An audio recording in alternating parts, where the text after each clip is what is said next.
জুলাই গণ অভ্যুত্থানের শহীদ অজ্ঞাতনামা ১১৪ জনের পরিচয় শনাক্তে মরদেহ উত্তোলনের কাজ শুরু করেছে সিআইডি প্রধান সিবগাতুল্লাহ জানান, স্বজনদের সঙ্গে নিহত ব্যক্তিদের ডিএনএ নমুনা মিলিয়ে এই ১১৪ জনের পরিচয় শনাক্ত করা হবে।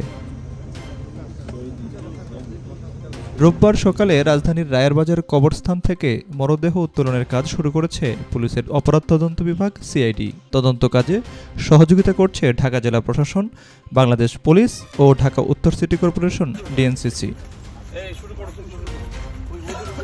আন্তর্জাতিক ফরেনসিক বিশেষজ্ঞ লুইস ফন্ডি ব্রাইডার জানান, আন্তর্জাতিক ফরেনসিক নিয়ম মেনেই স্থানীয় বিশেষজ্ঞদের সঙ্গে সমন্বয় করে তদন্ত কাজ পরিচালনা করা হবে।